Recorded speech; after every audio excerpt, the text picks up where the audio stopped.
Notre Terre est fragile et précieuse. Durant des millénaires, notre planète a évolué et a donné naissance à des écosystèmes complexes et équilibrés, que seuls les dangers venant de l'espace, en particulier les météorites, pouvaient perturber. Mais la croissance démographique et le développement des activités humaines sont venus perturber ces équilibres fragiles. Aujourd'hui, l'épuisement des ressources naturelles, l'accroissement permanent de la demande énergétique et la colonisation des espaces et des territoires impliquent des bouleversements dont les conséquences les plus visibles sont entre autres l'augmentation de l'effet de serre et le changement climatique. L'accroissement des besoins énergétiques. La croissance et l'activité économique des pays sont étroitement liées aux consommations d'énergie. C'est en effet grâce à l'énergie que nous pouvons cultiver, fabriquer des produits, transporter, chauffer, éclairer et cuisiner. Depuis la révolution industrielle, la demande énergétique des pays industrialisés n'a cessé de croître à tel point qu'à la fin du XXe siècle, cette demande associée à celle des pays émergents, Inde et Chine en particulier, a conduit à de nombreuses tensions.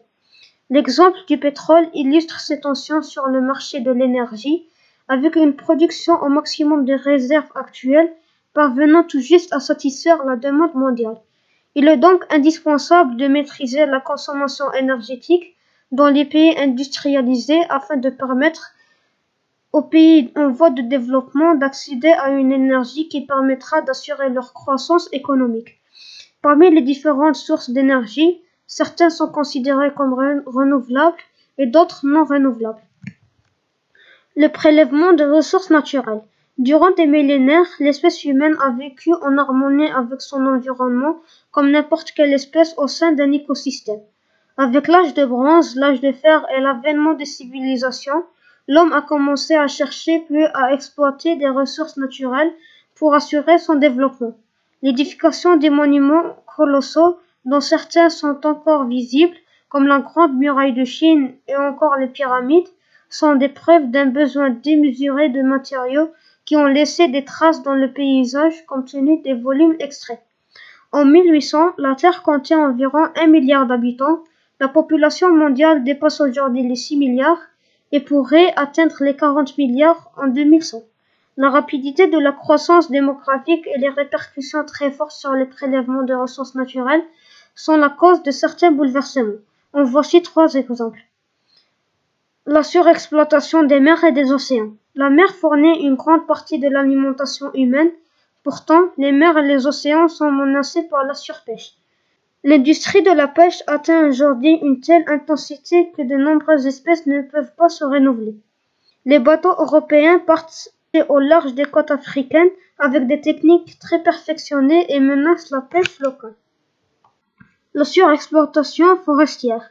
À l'échelle de la France, la forêt se porte plutôt bien, avec une légère augmentation de la surface boisée chaque année, mais il en est tout autre à l'échelle du globe avec chaque année.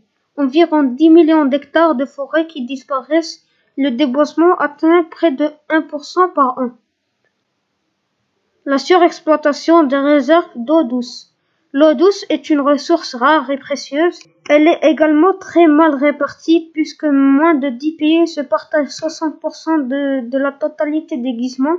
Il est donc indispensable pour chaque personne ayant un accès illimité à l'eau potable de prendre conscience de cette chance et de raisonner sa consommation. L'effet de serre. La température moyenne à la surface du globe est de 15 degrés. Sachez que c'est grâce à l'effet de serre car sans lui, cette température moyenne serait de moins 18% et la vie serait impossible. Notre atmosphère est principalement composée d'azote et d'oxygène, des gaz qui laissent passer les rayonnements visibles et infrarouges du soleil. L'énergie solaire est absorbée par la surface de la Terre, convertie en chaleur et une partie est remise sous forme de rayons infrarouges. Mais dans notre atmosphère sont naturellement présents ce qu'on appelle des gaz à effet de serre. Vapeur d'eau, gaz carbonique, méthane, en quantité très réduite, moins de 1%. Ces derniers jouent cependant un rôle déterminant dans l'équilibre de l'atmosphère. Ils absorbent une partie des rayonnements infrarouges, puis le remettent, ce qui permet de réchauffer la base atmosphère et la surface de la Terre. Mais l'équilibre de ce phénomène naturel, complexe et variable, est fragile. L'activité humaine produit aujourd'hui d'importantes quantités de gaz à effet de serre, dioxyde de carbone, méthane, et amplifie le phénomène naturel d'effet de serre avec pour principale conséquence le réchauffement climatique.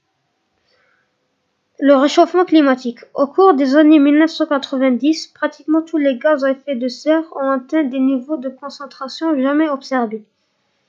Les gaz à effet de serre ont un potentiel de réchauffement global qui diffère en fonction de leur durée de vie dans l'atmosphère et de leur capacité à retenir la chaleur. Ainsi, le méthane a un potentiel de réchauffement global 23 fois supérieur à celui du gaz carbonique. Actuellement, le réchauffement naturel de la Terre dû à l'effet de serre est en train d'évoluer avec une ampleur et une rapidité jamais atteintes à cause des activités humaines.